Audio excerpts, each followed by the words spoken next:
People how privileged you are to go on. I mean, I understand.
Okay, we'll call the meeting of the Board of Directors.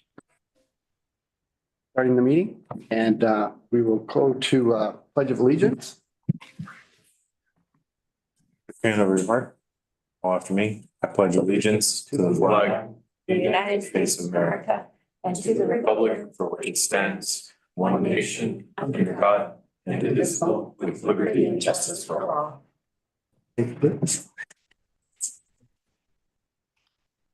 Okay, we'll do a roll call. Director Robert. Present. Director McMillan. Here.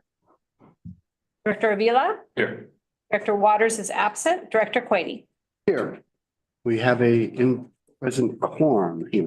Yes, if I could start with just to ask Tricia Ferguson to come up and explain why we have an unusually high number of Calleguas staff present here tonight. Some of that's because of agenda items, but there is another reason as well.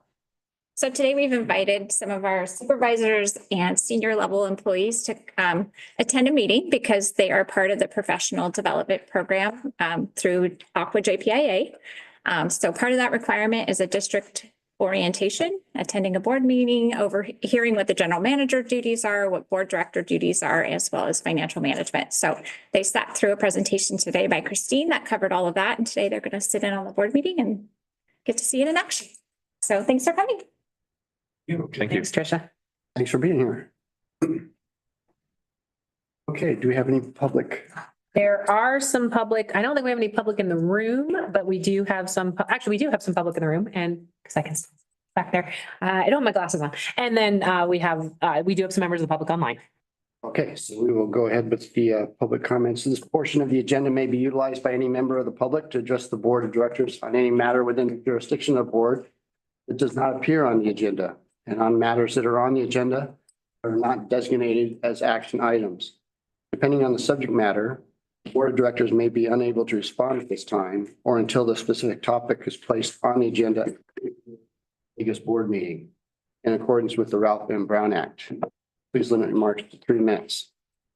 If anyone in the room would like to speak, you can come to the podium. If anyone online would like to speak during public comment, please use the raise hand feature now.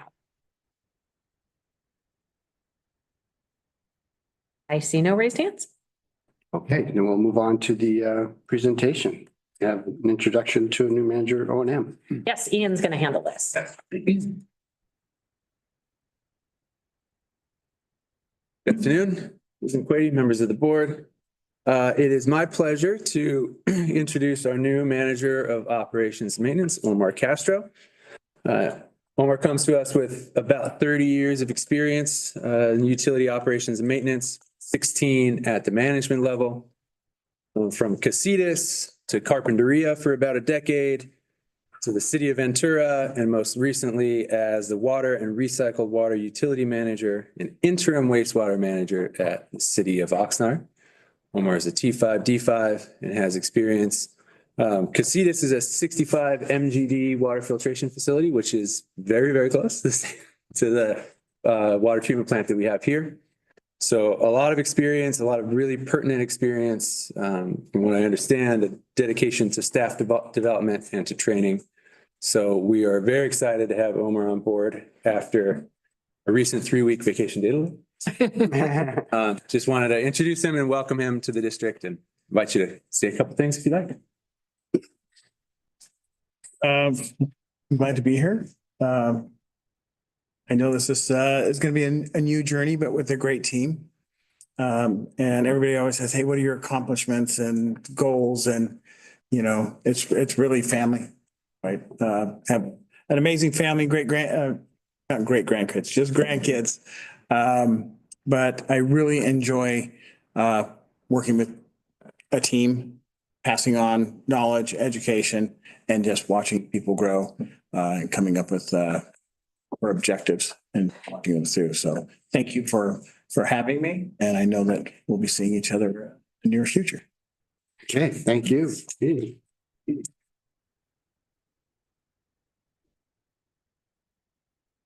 Okay, and we have some recognition of employees who recently completed degree program. Yeah, Trisha or Grant, which one of you is handling this? As you probably know, we have a tuition reimbursement program here at the district. If someone wants to pursue a degree or otherwise get college level education, if it has to do with their job, we reimburse them up to 12 units a semester. That is a great investment. It's borne fruit before. And we just happen to have 3 that have been successful in their quest for a degree. If Matt would stand up, please. This is Matt Gomez. He's our assistant maintenance supervisor, and he received a Bachelor of Business Administration with a concentration in project management from National University. If Kristen would stand up, please. Oh, there she is. This is Kristen Morgan. She's an accounting technician. This month, she will be conferred with a Bachelor of Science degree in accounting from Cal Lutheran University. Good for you. And Daniel Cohen is our emergency response coordinator. And as you imagine, today he's busy. He couldn't make it. Anyway, he recently received a Master's of Public Administration degree with a concentration in public sector management and leadership from the whatever TSENG College, maybe saying the T is silent, I don't know, at California State University, Northridge. So we congratulate them all, and it's a really great program.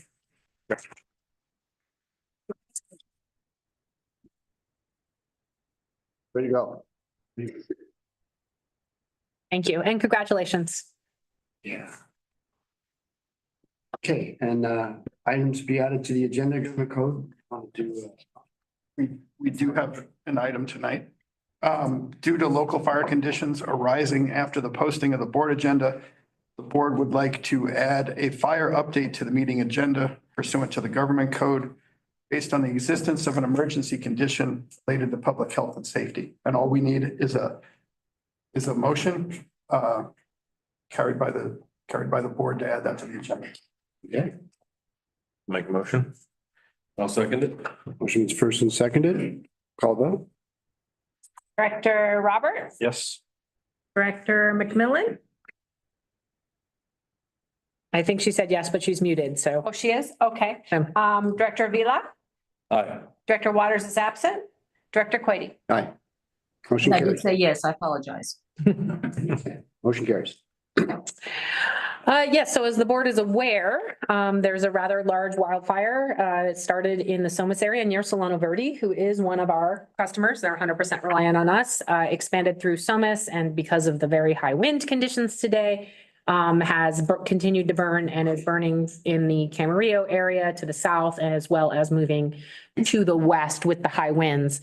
We have a number of retail service providers in that area, Crestview, Cal-Am serving the backside of Camarillo, Ventura County Waterworks 19, and Solano Verde. As an additional complication, as you might imagine with the winds, we are experiencing a number of PSPS, public safety power shutoff events. This power is currently brought to you by the diesel backup generators. We lost power here midday.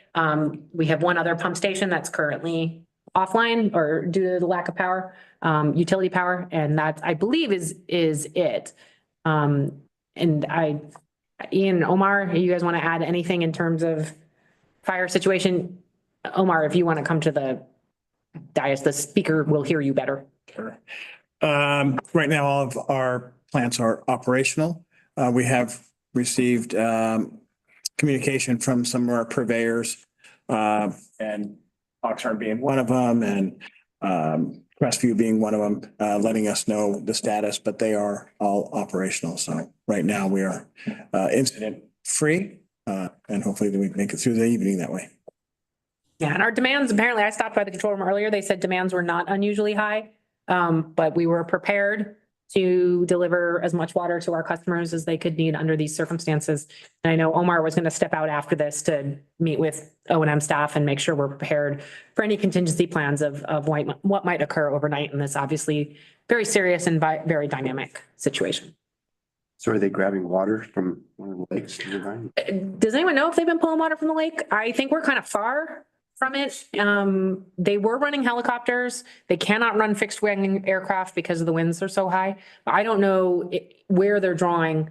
They might be drawing it from, the fire station next to the airport. They have like a training facility there. I bet they have a pump pod there they're pulling from, And Fernando said or that dip tank. recently from the fire, they were pulling from the golf course. Oh, Golf, water hazard. Oh, good use of them. wow.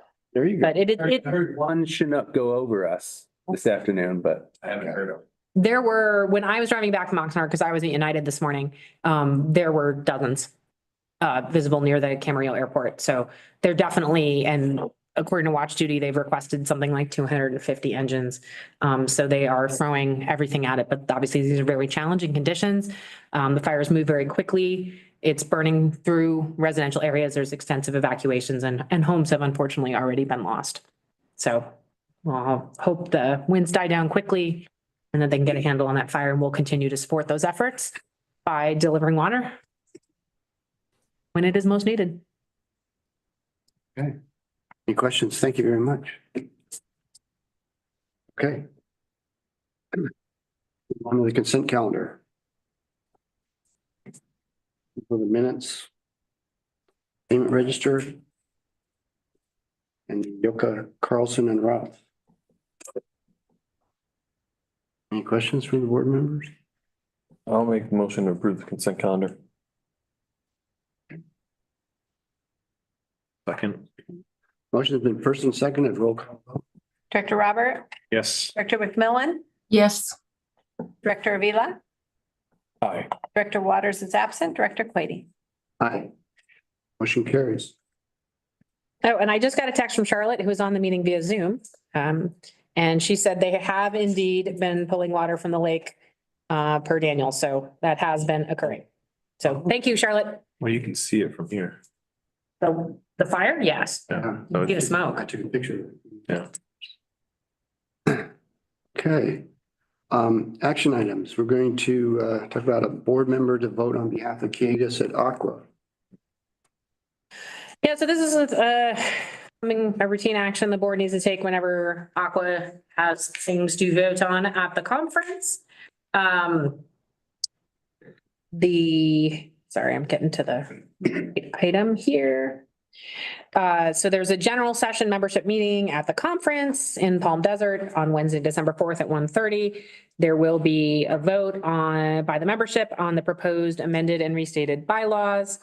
Those bylaw revisions were included in the packet. Basically, the board needs to decide who the voting rep is, and then there's paperwork that President Quady will need to sign off on. The person who is the authorized voting rep has to pick up a handheld keypad or other designated voting mechanism, be physically present inside the meeting room, and then they vote. So it can be anybody the board designates of themselves who is going to be present and available for that meeting. I'll step in as a Region 8 board member myself. I'll second that.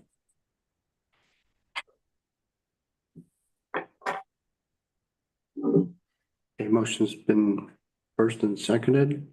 Roll call vote. Director Robert, Yes. Director McMillan, Yes. Director Avila, Aye. Director Waters is absent, Director Quady. Aye. Motion carries. Thank you. All right, then you will sign a form saying that you are the representative. And should we have an alternate as well in case we're going to that other thing, but Oh, that's for JPI. That's JPIA. okay, Aqua. this is on Monday. Yeah. Okay. I'll be there. Yeah. We're gonna have Roll step in JPIA one. Okay. So not an alternate for this one. Are we allowed to designate an alternate? Yes, there is on the page that I have. Okay, then Okay. I would recommend the board do that just in case. You never know what's going to happen. I can be your alternate as well. Okay. So I'll second the motion. Any public comment? Oh, yeah. Oh. Imagine so. Sorry. Any member of the public would like to comment on this item, please use the raise hand feature now. Either.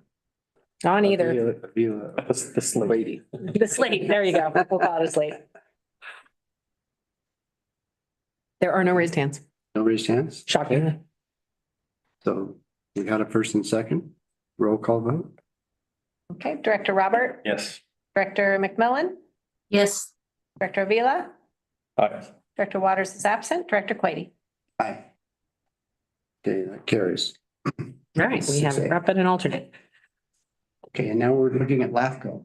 Yes, so this is another voting situation. In this case, the board needs to decide which of the 4 candidates that are nominated for LAFCO Special District Regular Member have been, the board would like to vote for. There were 4 candidates listed in the memo, and to the extent we were provided with background information on those candidates, that was also provided in the packet. So it's up to the board to decide if they want to vote and who they want to vote for. Okay. Well, I put it out there for any discussion by the board. We did nominate Mohammed. Mhm. And after the fact, United nominated Steve Huber. Also a very good candidate. I know both of them well. They're both very professional, very experienced candidates, and personally, just myself, I'm not gonna pick anybody. I like them both. I'll leave it to the rest of the board.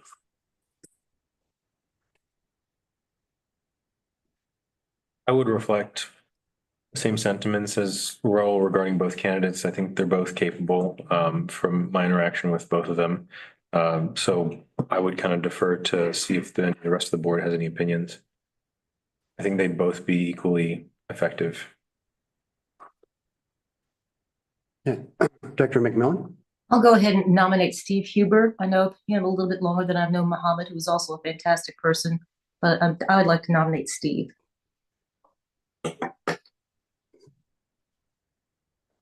Both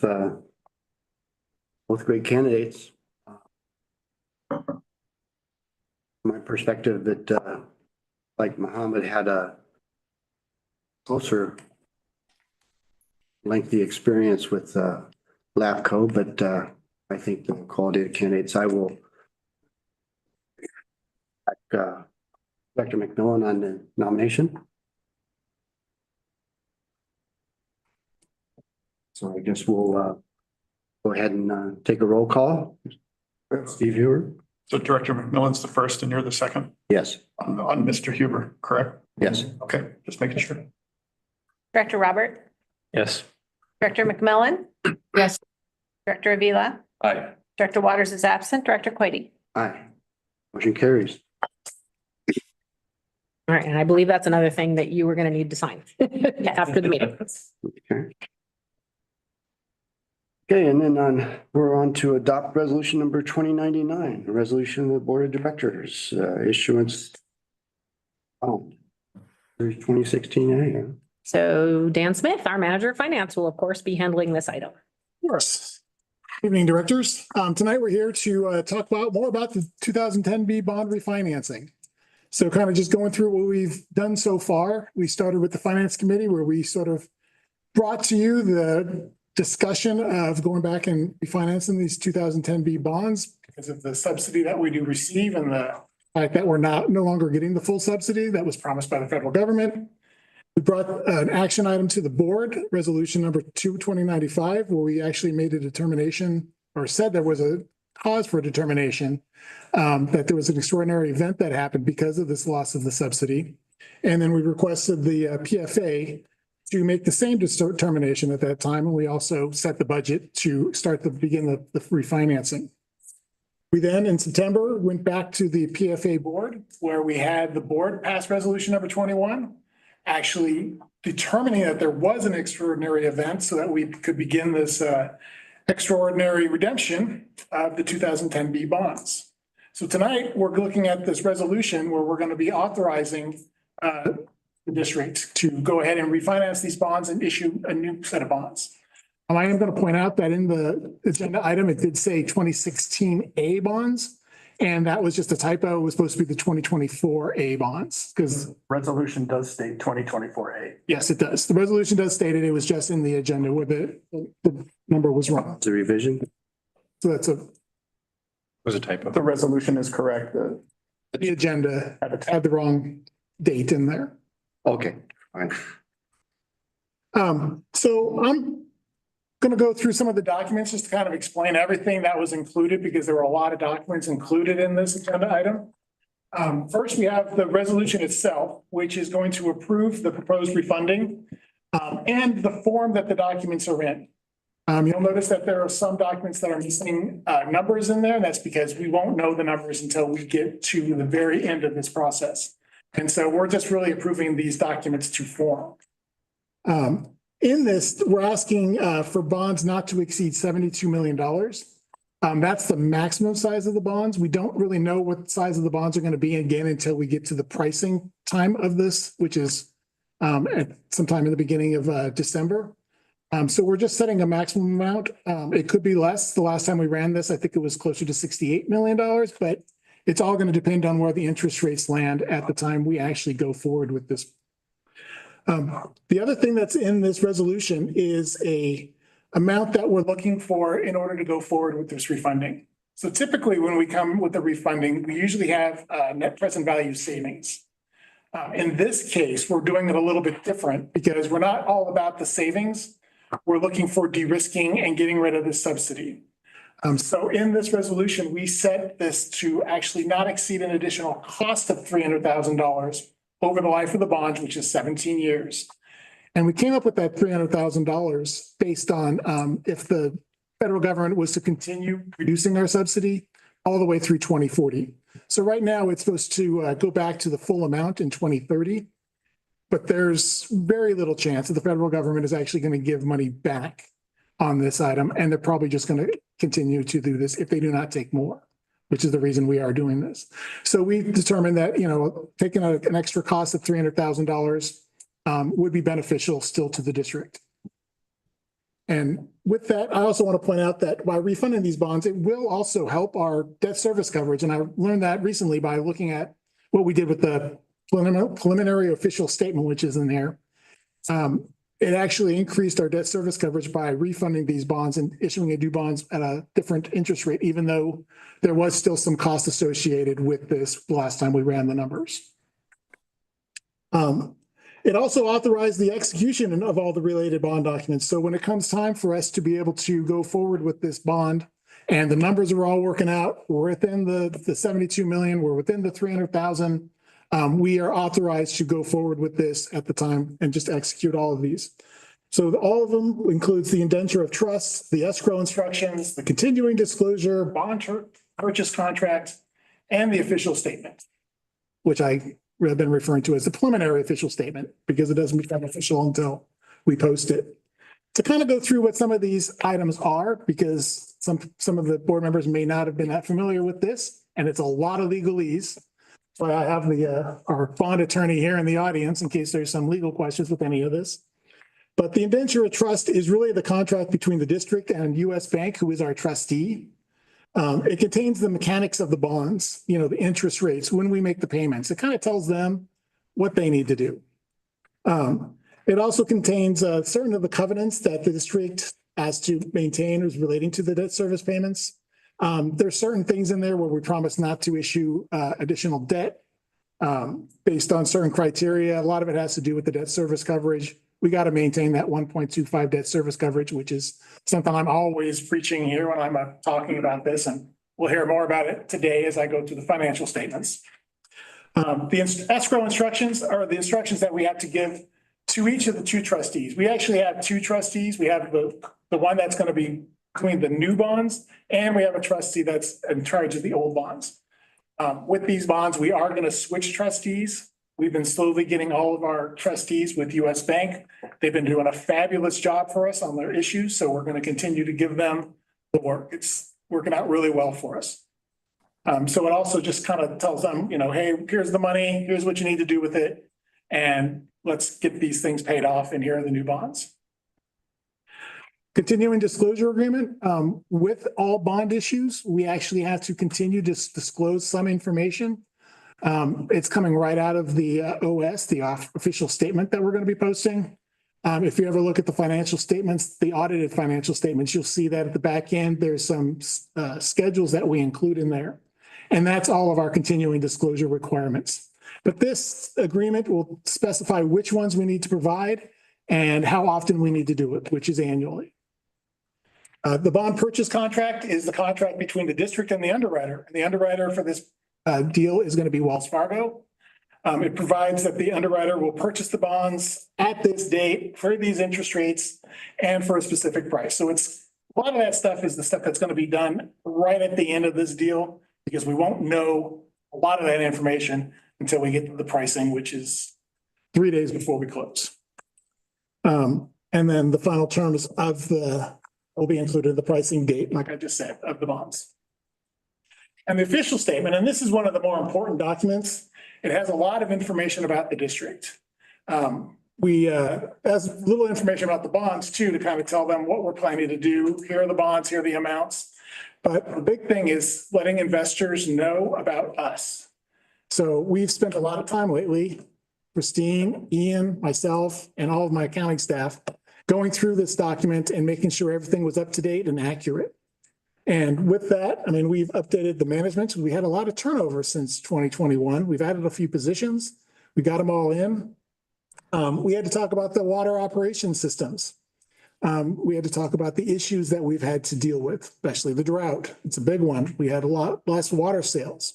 We had to kind of explain what we've done, how we've handled it, and what are we doing about rates and making sure that we're in a healthy financial position. We also had to talk about anything in the future that we may see coming that we need to disclose to investors so that they aren't surprised.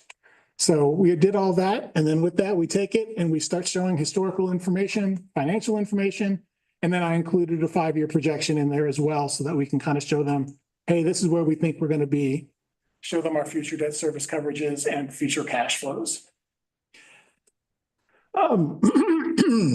With that, those were all the documents that are included in here. I'm assuming you all read through them and understand them completely. If you have any questions, we are available for questions.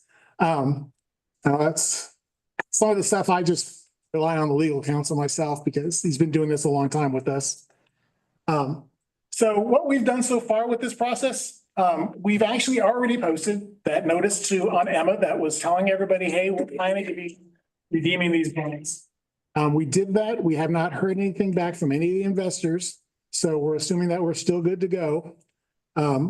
We have met with the rating agencies. We did that yesterday.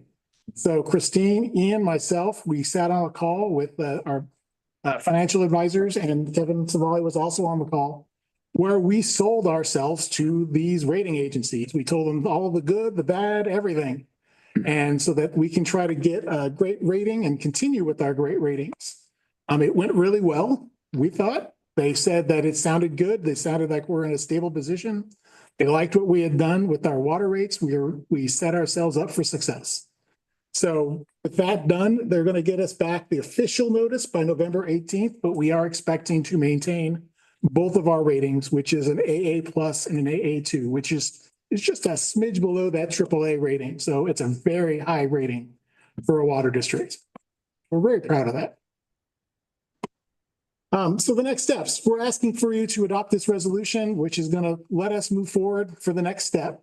This is an important step for us because this makes it official. We're going to market.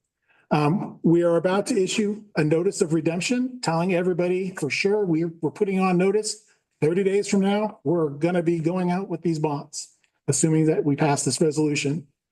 We're going to then post the official statement on November 20th. And the plan is to get these bonds priced on the 5th and then have it all closed on the 9th. So that's our current plan. We're looking for the adoption of the resolution, and I'm available for questions. Okay, we'll check the public and see if they have any comments. Anyone, excuse me, if anyone online would like to comment at this time, please use the raise hand feature.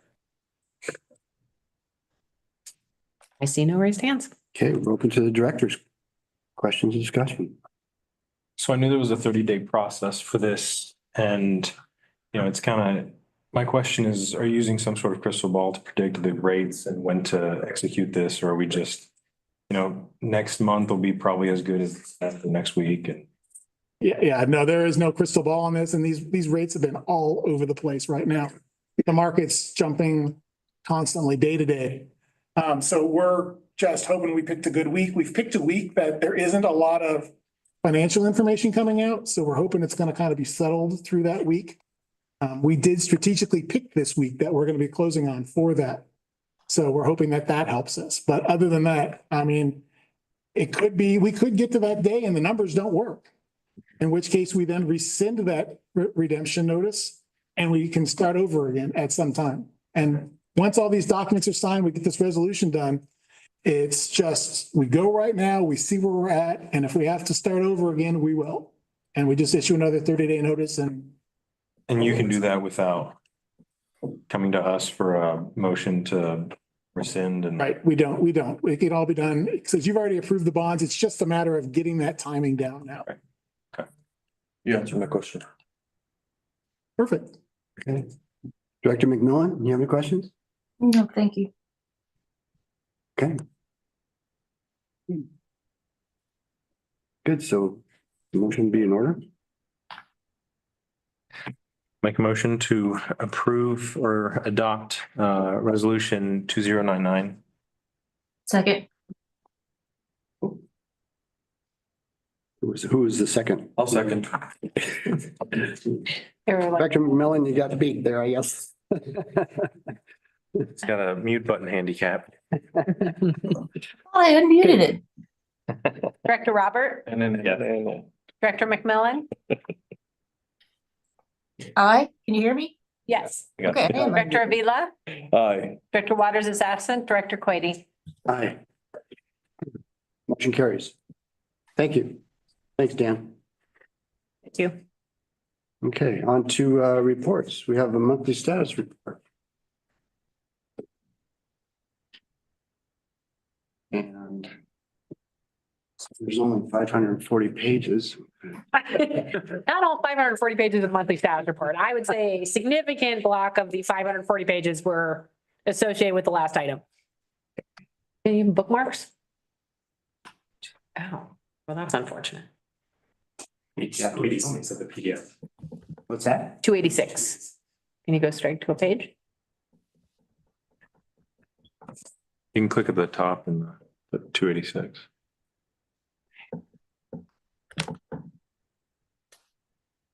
Cue the Jeopardy music.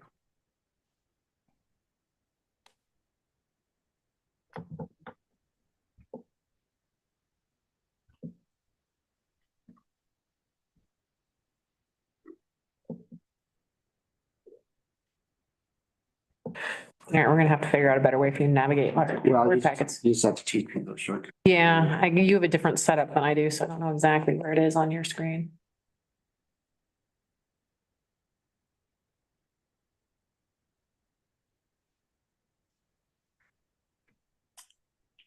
Over on my iPad.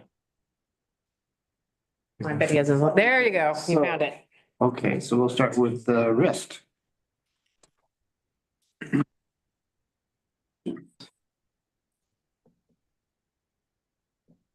Policy and strategy.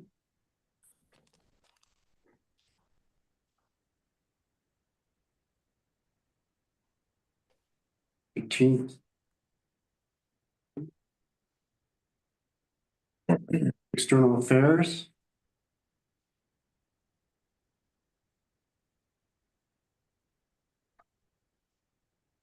Resources.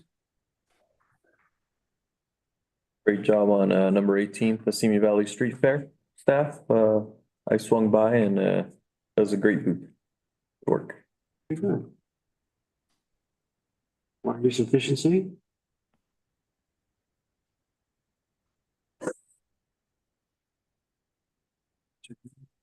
Resources.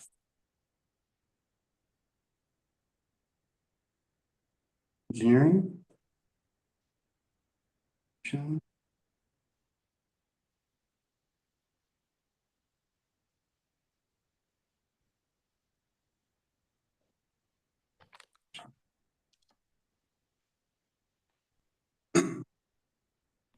Studies and planning.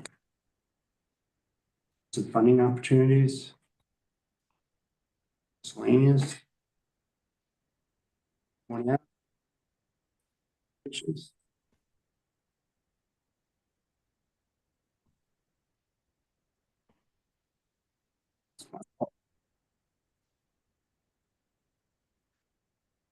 Miscellaneous O&M. Human resources.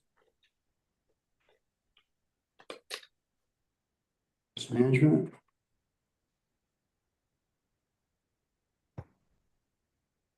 Yes.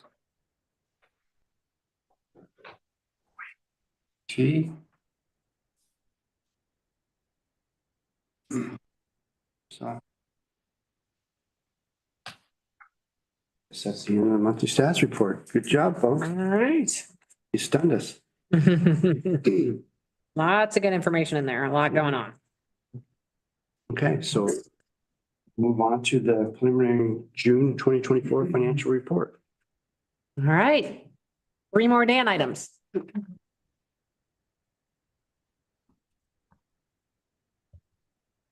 All right, good evening, directors again. We're going to start with this first one is the preliminary June 2024 financial statement. So I usually come to the board before we get the audit completed to give you some of the update with the June financial statements. And then when the audit gets completed, we'll come back with the audited financial statements. This also gives me the opportunity to then start giving you more financial statements on a monthly basis, because once I get this one done, the rest kind of fall in line after this. So this is starting off, we're close to getting finished. I know there's one more entry out there that we have to still do, but I wanted to get this started. OPEB has not been completed yet, but I've got the information now and it's actually good news for us. So, and I'll talk about that in a little bit. So again, we ended the year with 65,254 acre feet in water sales. We had budgeted 73,000, so we did fall a little bit short.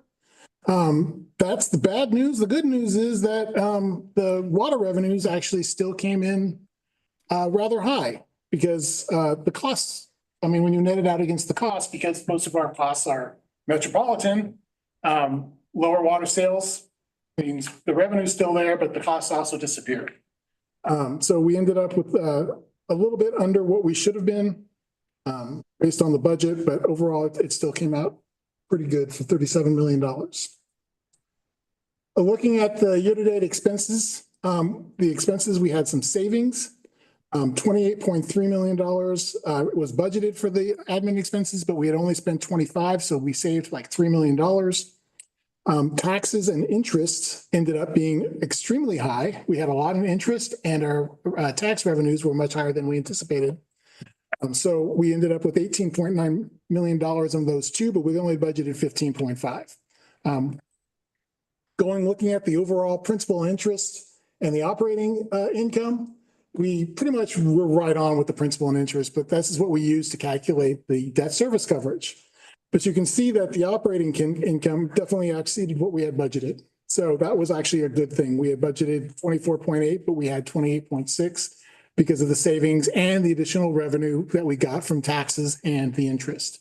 So that bumped us back into the positive territory. So helped us this year. I'm kind of looking at the overall, if you actually looked at the financial statements, I'm going to point out, since we're at year end, some of the items that kind of stood out to me as I was looking at it. The SMP fees, we were definitely short again this year as well. We knew that like Camarillo and Camarosa did not discharge as much as we anticipated. We have reduced the budget in the current year to better reflect that. So hopefully we're going to be closer this year. The pumping power is actually a revenue and a cost. The cost was more. It cost us a lot more to pump the power, use the power to pump the water out. But we also had additional revenues to offset some of that because we do bill some of that out to the purveyors as they take the water. So the revenues were higher, but so were the costs. And you could have seen both of those on the financial statements. When we look at the administrative expense, one of the first things you're going to see is that benefits is like $1.7 million over budget. The reason for that is that it was another interesting year with CalPERS and the pension. They had us, part of this was to record a $1.7 million expense to the benefits to cover the cost, the additional cost of the pensions. We don't know what this is ever going to be until we get to the audited financial statements. It's something that we do every year. Sometimes it's with savings, and one year we had like no expense because we got rid of it all. This year it kind of went the other way. We had to add $1.7 million into the expenses, which threw this category over. The good news I was kind of talking about is I know where the OPEB adjustment's going to be, and it's going to be savings. So this number will come down by about almost $400,000. So that's good. Our OPEB liability is going to be down to $119,000 when we get done, which is next to nothing. You'll see that we had savings in outside services. Some of that was actually carried forward to the next year, and I'll be talking that in my next presentation. There's always money left over in consulting because we're never sure exactly how far we're going to get on some of our consulting services. Legal, fortunately, came in less. The adjudication did not cost us as much as we had originally anticipated, so we did find some savings from that. And conservation, there was also some savings because the turf rebate program really came to an end, and we did not fulfill all of the subscriptions, all the money we had out there.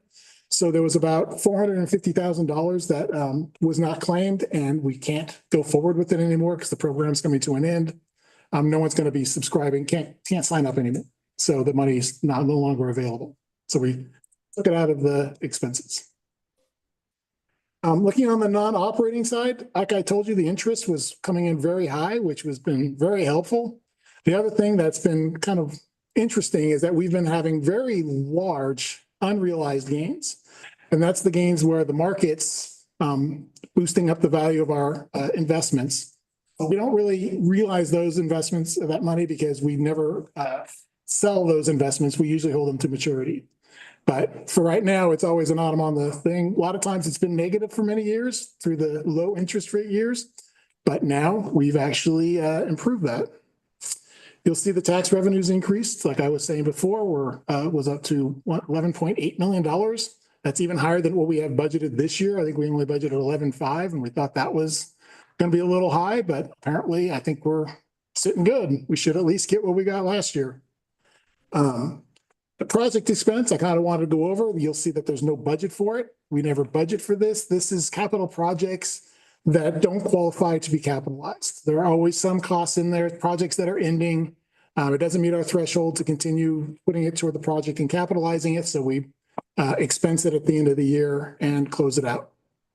And then you'll see that we also got a lot of grant money this last year. Thanks to Christine. She been working hard and we've been putting in these, and WR finally gave us our money. And so we got to recognize it. We still have a little more out there that we did budget this year. Just to kind of do what I normally do, here's the month of June, what it looks like. You can see that overall we have operating income of that negative 1.8, but again, that's 1.7 of it's a one-time expense that came through for part of the pension. But overall for the month, we still did pretty good. Other than that, we had a lot of the operating, non-operating revenue, a lot of the unrealized gains from those investments, which really helped offset some of those other losses. And then the capital related expenses, we zeroed out the capital for the equipment that we had purchased. So overall, June was okay, even with that big adjustment. You will see that we have been climbing with our cash as we go along. As we go from May to June, we added $5 million. This is the time when we do add the millions of dollars. The one thing I'm going to point out, though, we have $11 million sitting in that restricted investment account because one day after this, we sent that money off to pay our bonds. So that money, that 11 million is no longer there. Looking at our current ratios, you can see where we were from May to June. The current ratio, which is the assets over the liabilities, is 8.2, which means we have 8.2 more times in assets than we do the current liabilities, which is very healthy. Even the quick ratio, where you take out some of the stuff that you can't get rid of real easy, like inventory, we're still at 6.26. So we're still looking very healthy.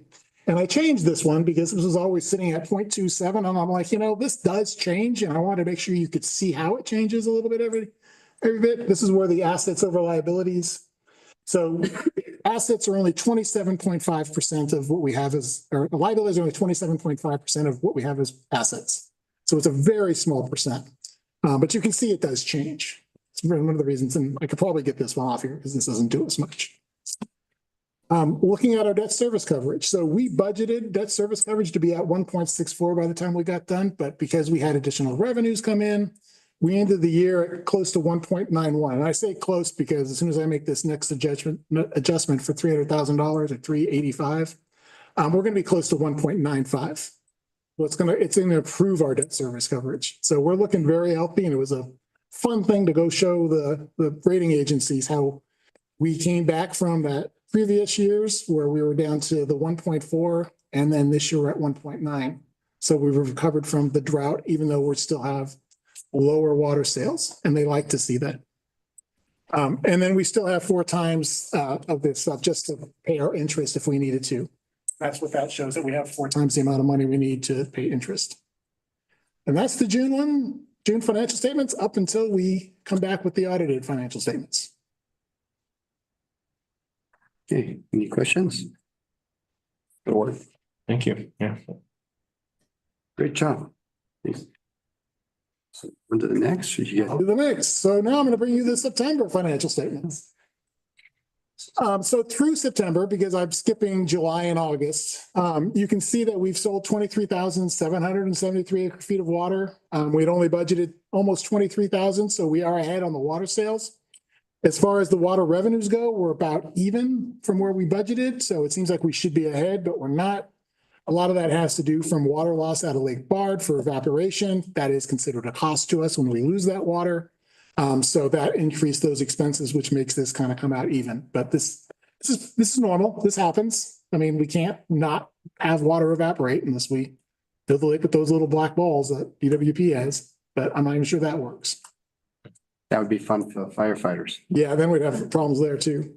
It's just plastic, it's really microplastics in our water reserves. Right. So looking at where we're at with the admin and the taxes and revenues, the admin expenses, we budgeted 7.6 through this time period. We've only spent 5.9, so we're under budget, which is good. A lot of that budget also comes from another slide that I'm going to show you as we carried some money forward, which all got put in the front end, which is July, which is like $1 million. So it kind of skews it a little bit until you get to the end, but there's not much I can really do about that. Taxes and interest, we haven't really received any taxes, so this is all interest. We budgeted 1.3 and we're at 1.7. So we are already receiving more interest than we thought we'd get because the interest rates continue to do us well. The principal and interest were a little under budget because actually interest rates on the variable rate has gone down. So we thought it was going to maintain or go a little higher and it didn't. So we're looking good. We're saving a little money there. And then the operating income, because of the savings in the admin expense and the little bit extra in interest, we are doing better than what we had budgeted at this point. And that's going to be reflected in some of the future ratios that we're going to show. So one of the things that happens every July 1st, as we go from one fiscal year to the other, we have budgets that we carry over based on purchase orders. Every year I turn around and I review all of the open purchase orders that are there, and I'm very picky as to which ones I allow go forward. I have to make a determine if the budget goes with it. I mean, I can carry the purchase order forward by itself, but I do bring some with budgets. If the item was budgeted in the previous year and it's under contract, which allows them to do the purchase order, then I will bring the budget with it because they didn't budget it in the current year. They budgeted it last year and they just haven't got to the project all the way, or they haven't been billed for it yet. With the works done in this year, we have to charge it to this year. So the purchase order and the budget comes with it. So here I've kind of listed a bunch of the things, actually all of the things that make up that $1,035,000 that we carried forward into this next fiscal year. The turnout upgrades was approved late in the year last year, the fiscal year. So we ended up bringing all that money forward. It was budgeted last year, so we had to bring it forward.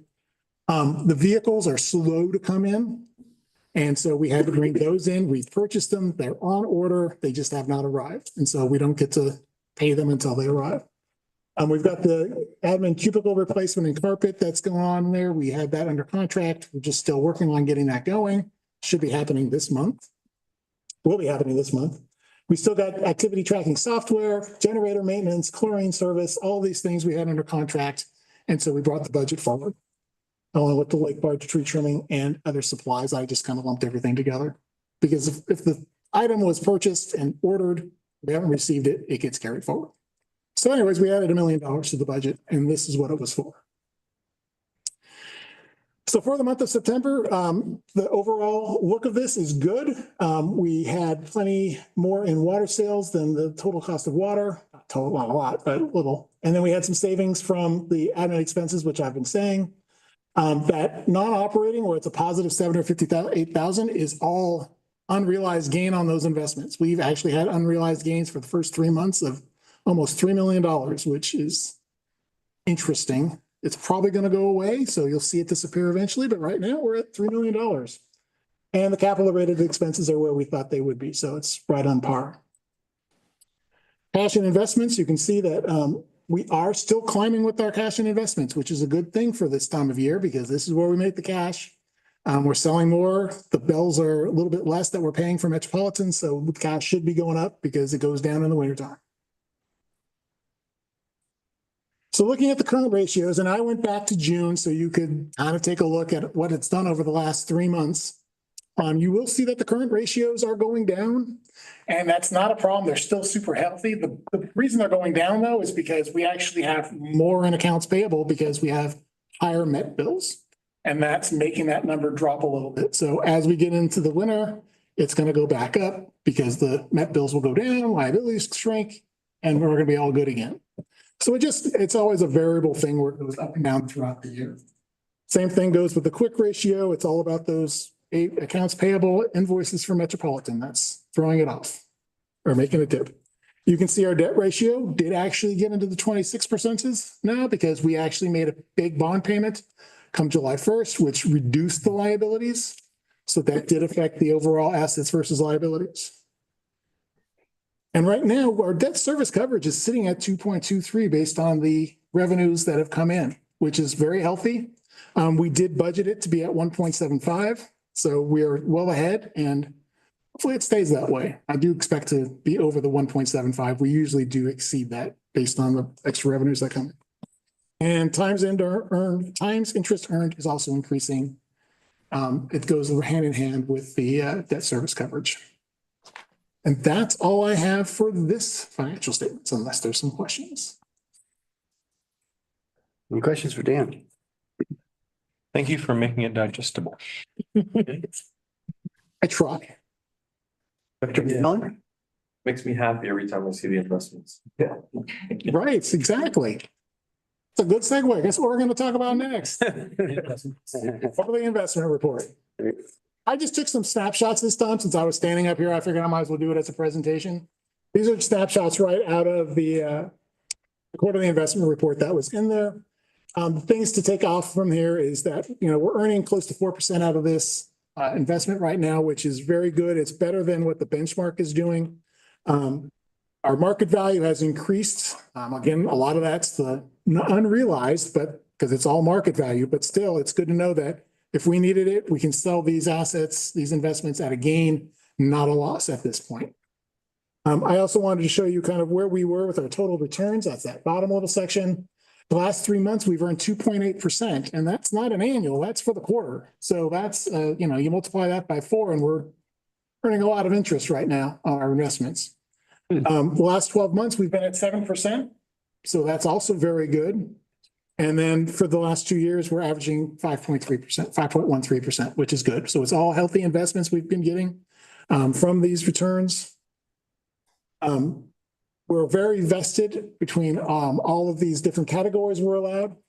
We have about 90% of our investments are in the agencies, the US Treasuries and the corporates, which is the corporates where we get a lot of our interest from because they get better interest rates than the Treasuries and the agencies. But the agencies and the Treasuries are the safe ones. They're the ones that give us the most security because they can be sold at any time. They're all within the investment policy, so everything is in line with where we expect them to be. And the last thing I'm going to point out is that before we were very on the short end where it was all on one side of the graph, and we are slowly but surely getting ourselves out into the years 4 and 5. So we're making longer investments, and we did that while these interest rates were higher. Now that the Fed is starting to cut interest rates, we may not have that opportunity to get out that far because we may not want to extend that far with the interest rates going back down. So, but right now we are set out with some of these good interest rates out to the years 2 and 3 and 4 and 5. So that's a good thing for us. We're going to get this interest for quite a while. And that's all I have for the night. Unless there's some questions. Very good term distribution. Yes. Any questions? Yeah. All right. Okay. Thanks so much. Appreciate you. Okay, on to the strategic communications plan.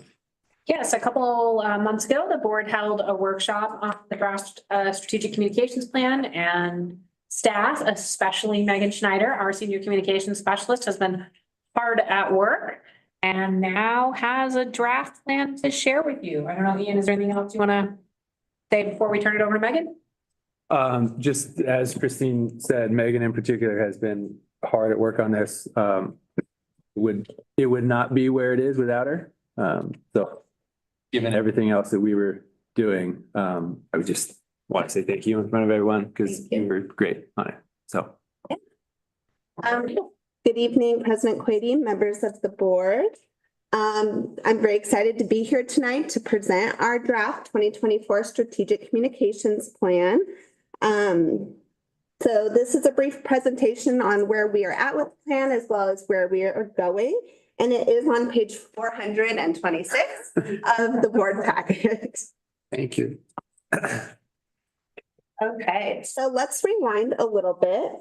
So the district recognizes that the critical role of effective communications in building a new model for resilience and positioning Calleguas as a regional leader. So it is an objective in our 2023 strategic plan, and it is to elevate district profile and effectiveness through impactful communications. There we go. Okay. Staff has had discussions with the Public Engagement Communications and Legislative Affairs Committee on what this communications should and could look like, as well as discuss how to move forward with a strategic communications plan.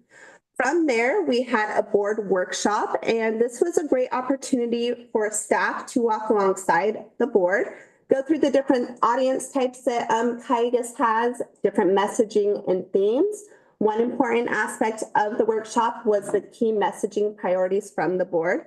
So them sharing what is most important to them, as well as the channels we use to get our communications out.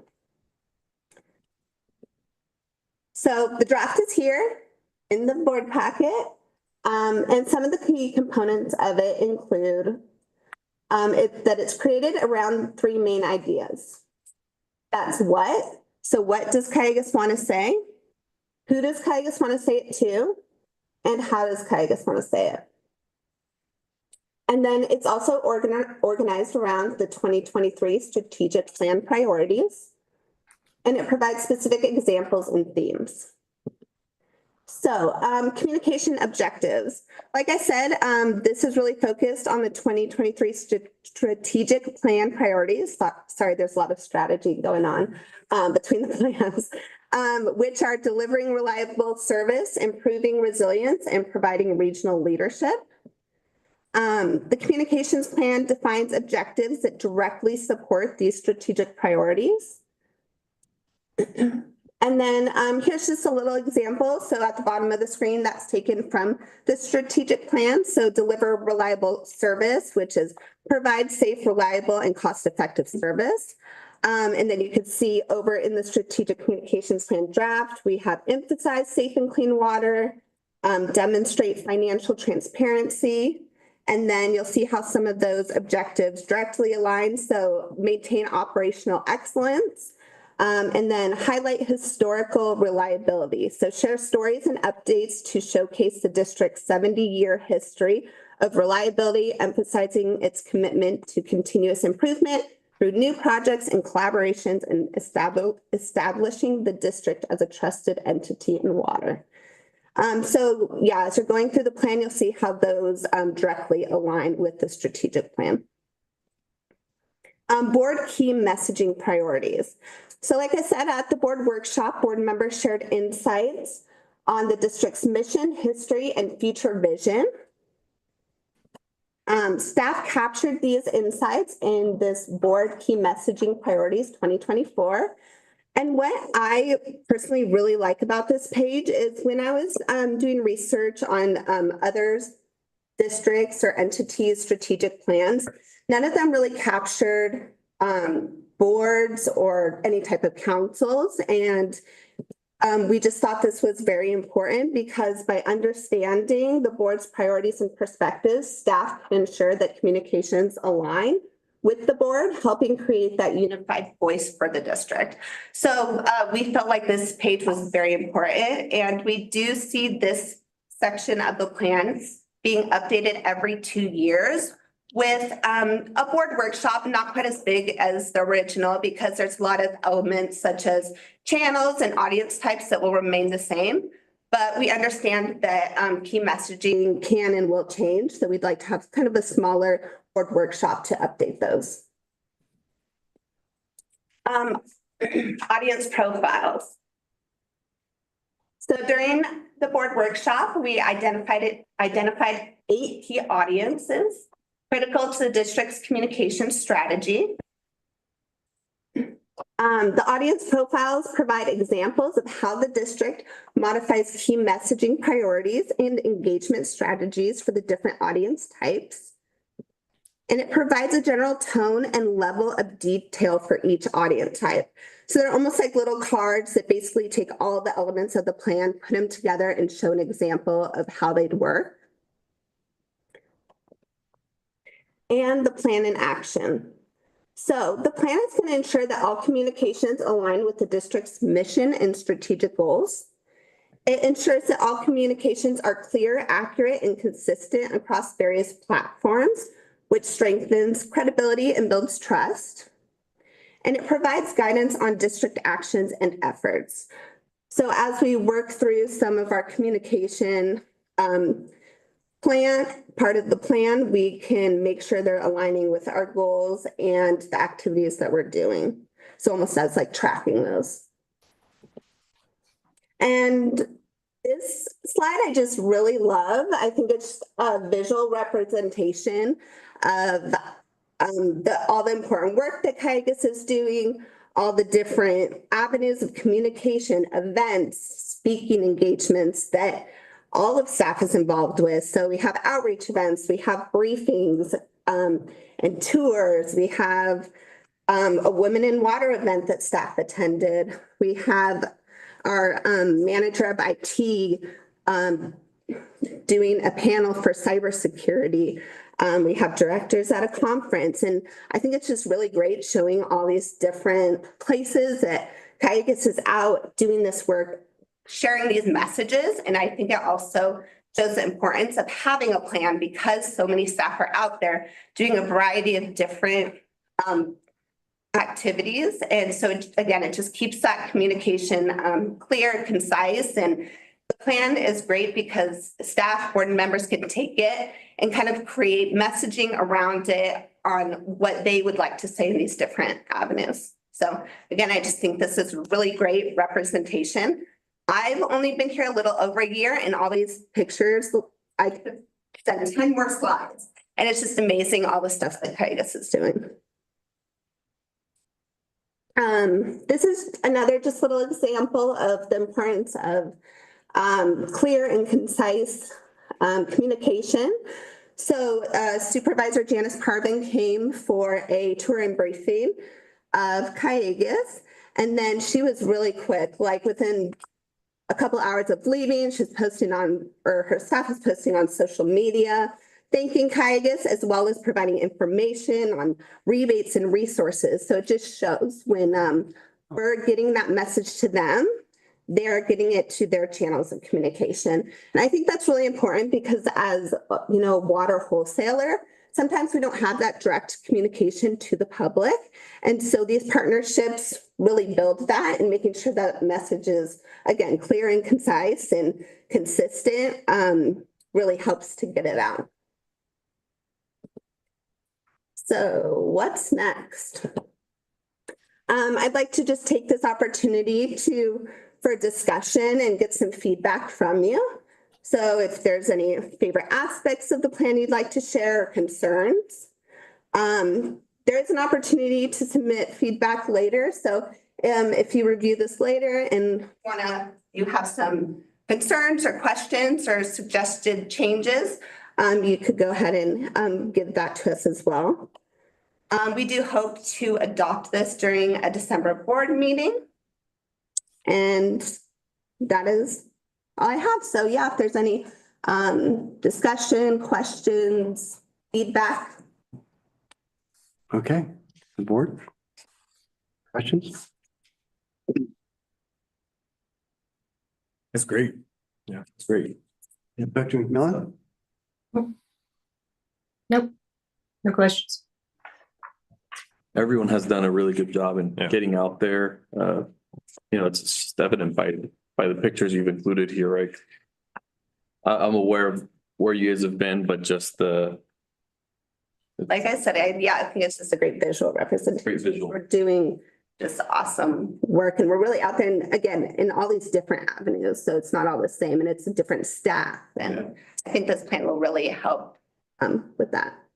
Just make it even stronger. Yeah, there's a lot of work here. Thank you so much. I had just two things that on the portfolios side, I guess, portfolio audience. One is from the Metropolitan Water District. I love the statement about Calleguas has a fiduciary responsibility to our purveyors to advocate for both cost effectiveness and fairness in metropolitan fees and charges. That's great. And then the other thing, I just had a question on the regulators. Bottom paragraph, it says the costs of regulation should be borne equitably across sectors. So I'm not too clear on which sectors. I think it's okay if I take that question. I think part of what we were getting at there, just to give you an example, would be, for example, PFAS. Should there be PFAS issues for us or our purveyors, it would not be reasonable for the water customers to be bearing the cost of the treatment associated with that. Should be the responsibility of the generators of the PFAS who caused the problem to begin with. So that would just be an example. Yeah. So yeah, it's not commercial single home Right, and, you know, an individual homeowner shouldn't be responsible for the mess that someone else left behind. I just, the term sector just kind of confuses me because it's. Well, we could think about trying to find a better word for that. Sure. And maybe tweak that little statement to make it clearer. Yeah. Great. And that's all I had. Very good. Thank you so much, Megan. Thank you, Megan. Fantastic work. Great job. Thanks, Nate.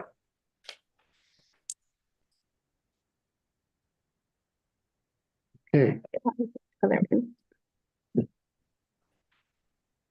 Okay, next stop is the website review. Yeah, this is a great little pairing, I think, of the strategic communications plan and a preview of one of the ways we communicate with our many stakeholders. So Jennifer Lancaster has been leading this effort for us and working with our consultant. Just going to give you a preview of the new website that will be launched in the foreseeable future.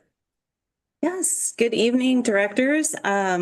Very excited to show you because we are getting so close to having this completed and ready to launch. So I know I debuted this to you a while back when we basically at that point just had the homepage, but now we have built it out and included a lot of the content in there. And we're down to just making a few little tweaks and updating things before we're ready to do the back end work and then get it launched. So again, I think this follows really nicely from Megan's presentation because our website is one of the most important channels we have to communicate with our stakeholders, our constituents, the public, and as well as other water districts.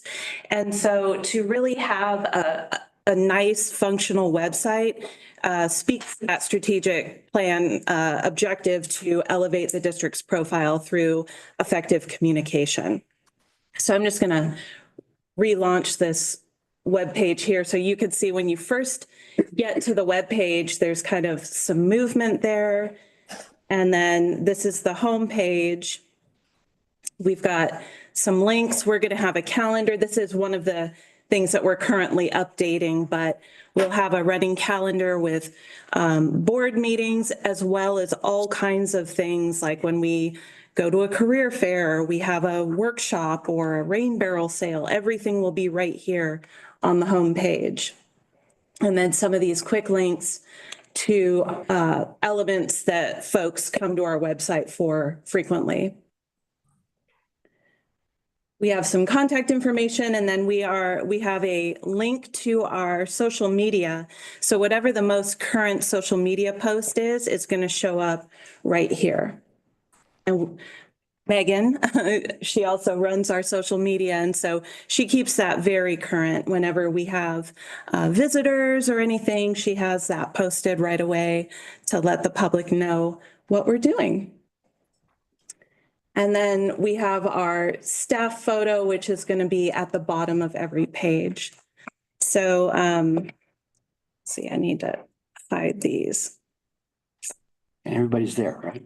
Photoshopped in. Or photoshopped in. Yeah. We actually, Everyone we had at the time. So like Omar started Monday, we didn't get him in the photo yet. Can we Photoshop him in? Yes, we can. It's going to be laying across the top of the sign. Picture Sean. that's right. You'd be hard pressed to find the Photoshop picture also. Yeah, we were very impressed with those skills.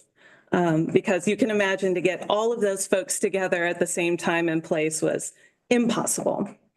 So under our first drop-down menu, we have an overview about the district. We've got, I think at the time that I originally showed you this website, we had the board of directors and leadership team pages done, but not much else.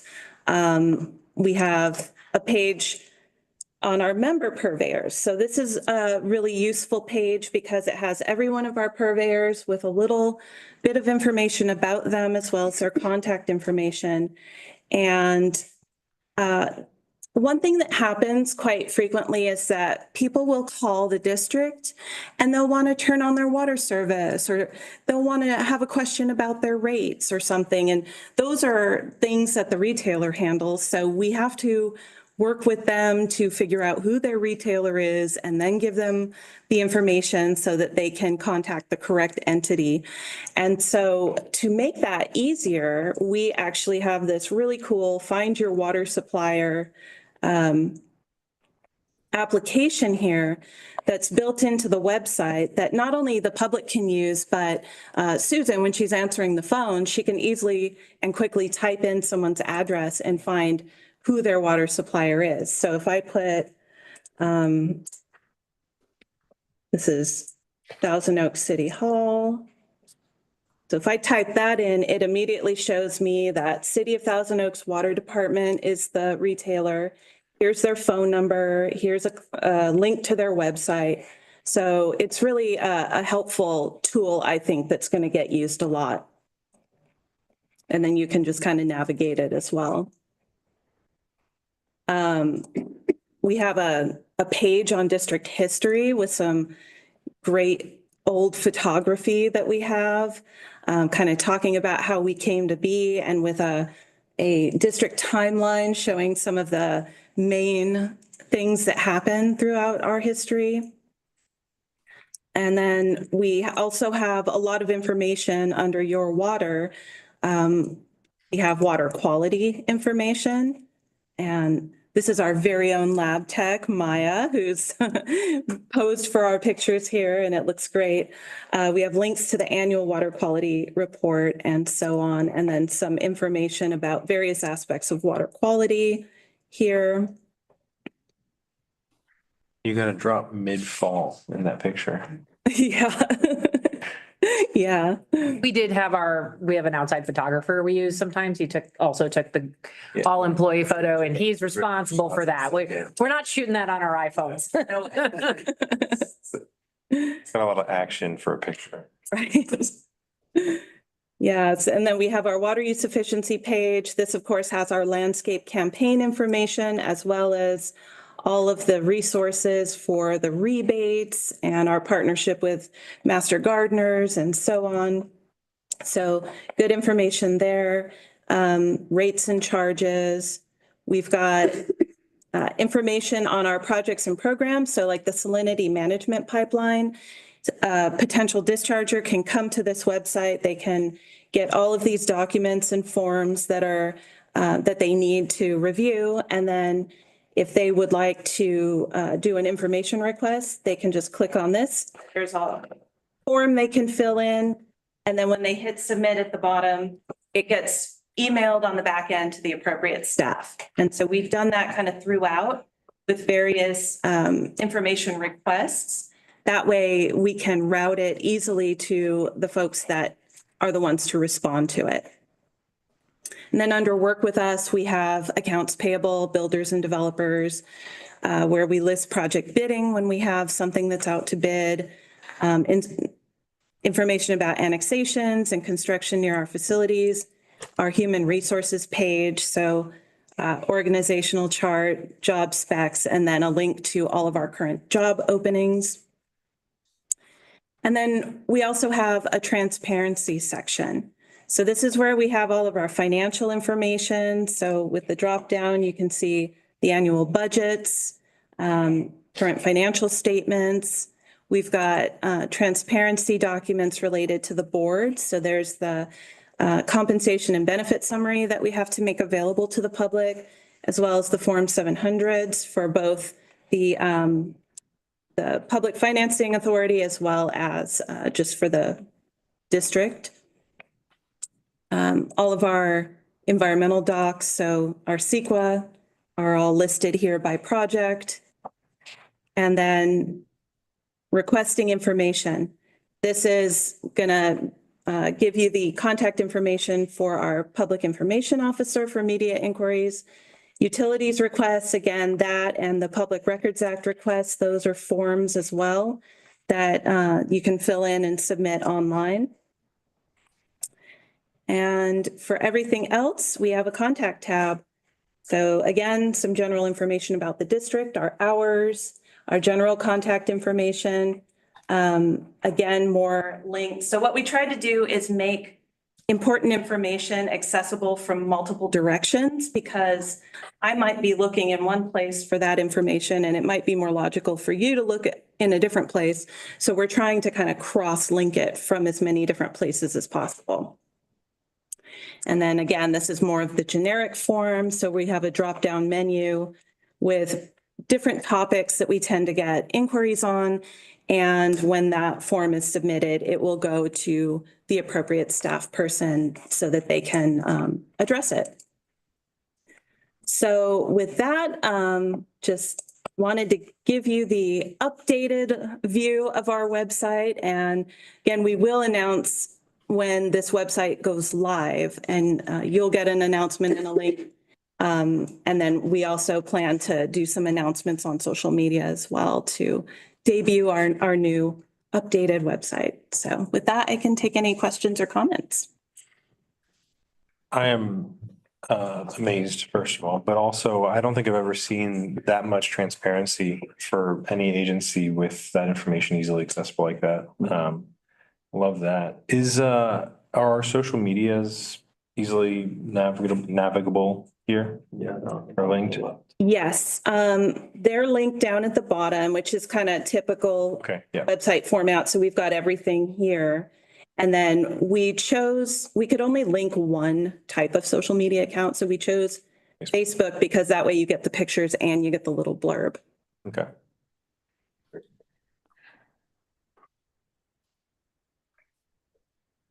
Okay. Dr. McMillan, any? No, thank you. It's good, Brooke. Thank you so much. Wow. And the only thing I'd like to add is similar to Megan with the strategic communication plan. If Jennifer hadn't taken this and run with it, we would not be here either. Yeah. So these types of things, we do a lot of thinking together and working together as a team, but they need someone to like take ownership and put the pedal down. And Jennifer's done that with this. And you said amazed, I'm amazed too. It's amazing how well organized that much information is. Incredible work. Yeah. Thank you.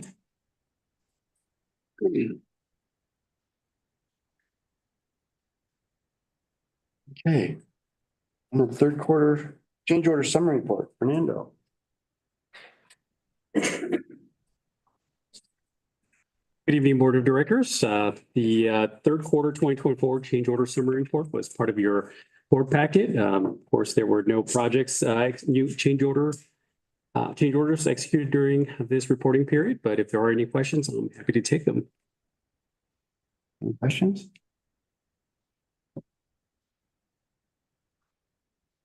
I just thought the 5.2 million wasn't out, but we knew that was coming. Thank you. Thank you. Good. Thank All you, right, Fernando. thanks, Fernando. Okay, on to the council report. No report this evening, but I'll point out we do have a closed session about anticipated litigation at the end of the meeting. Good. I'm not aware that we had any committee meeting. We have not had any committee meetings since the last board meeting. So we'll go on to the board member reports on ancillary duties. Aqua Region 8 Director, nothing new to report there. And same as Aqua Joint Powers Insurance Authority.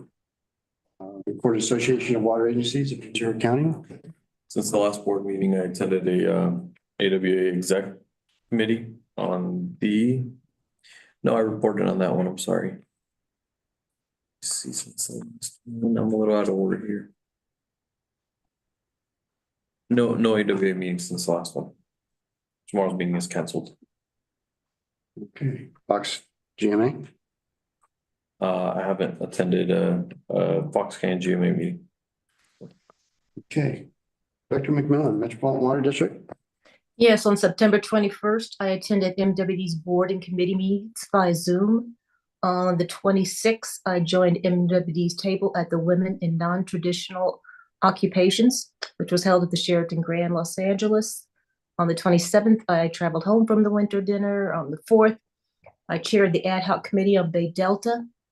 And starting yesterday, I've traveled to Yosemite to participate in the localizing California's water. And that's it. Ventura County, LAFCO. no LAFCO meeting since the last one, and this month's LAFCO meeting was canceled. Okay. Ventura County Regional Energy Alliance, I reported on the November 21st meeting last time. Ventura County Special District Association. No meeting. Next meeting is December 3rd. Okay. Mike Robert, you want to go on with the other What my list is. meetings, reimbursable meetings? Since the last board meeting, I viewed Metropolitan Special Joint Meeting of the Executive Committee, CCWC on the 23rd, AWA Waterwise on the 24th, and some online fishing training on the 27th.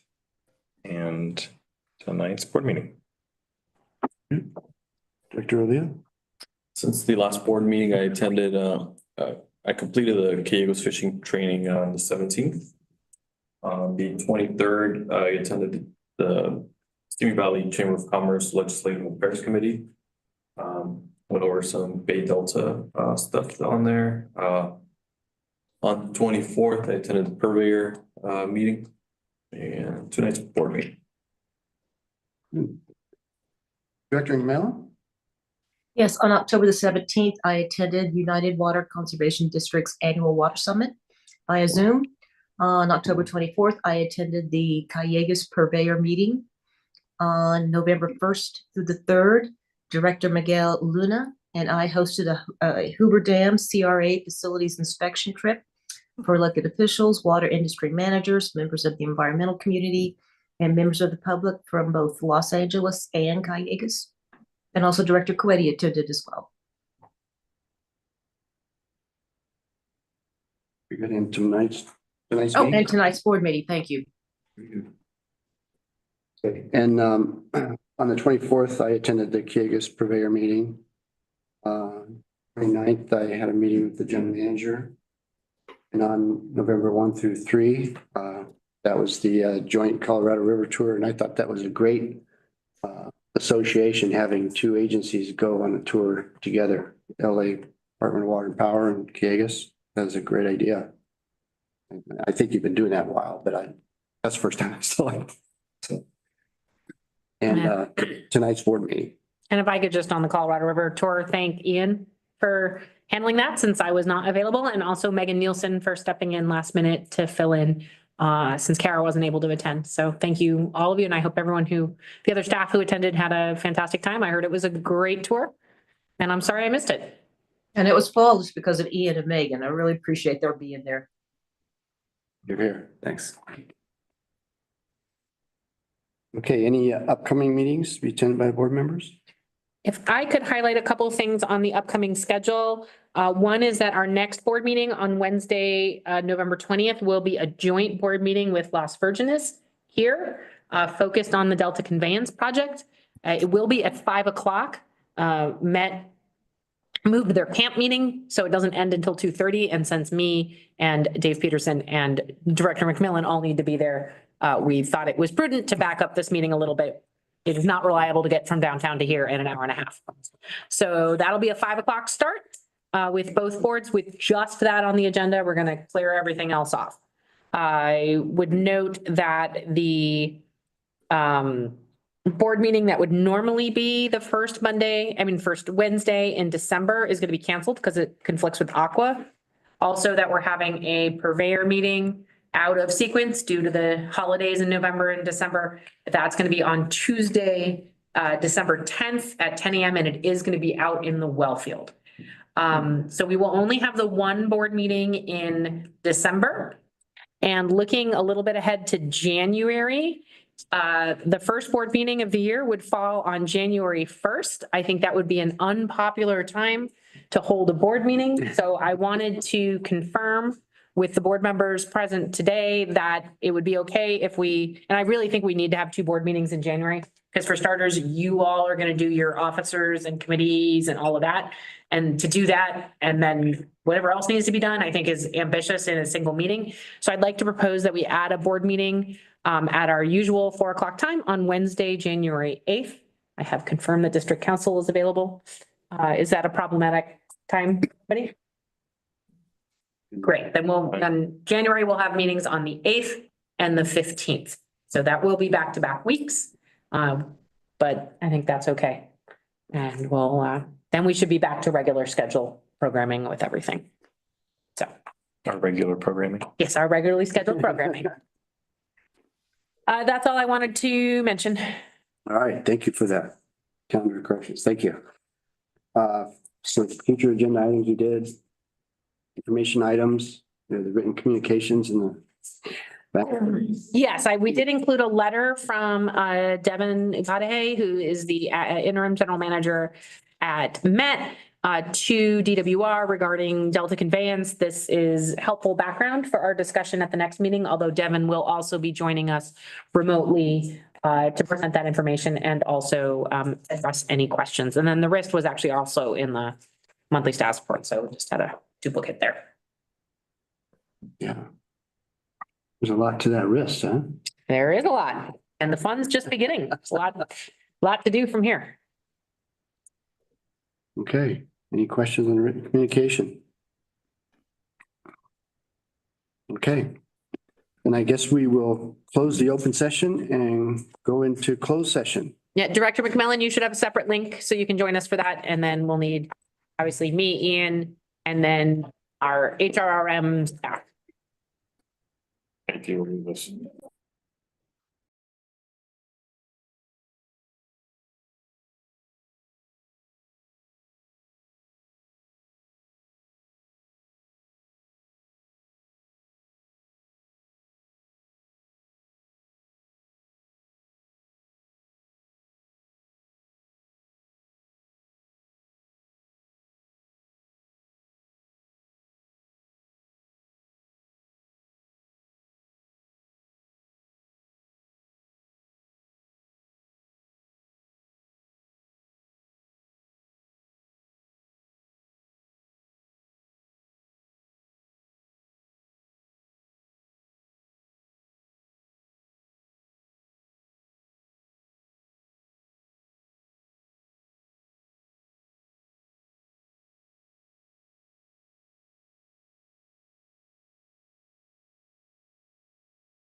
Session? Is there, The board considered a government code claim and a session and voted 5-0 to. 4-0. Sorry, 4-0 to delegate to the manager of HR and risk management rejection of the claim in writing. And the claim is available for review pursuant to the requirements of the government code. very good. Thank you very much. And that does it for us tonight. Adjourn the meeting. Thank you. Great. Thank you.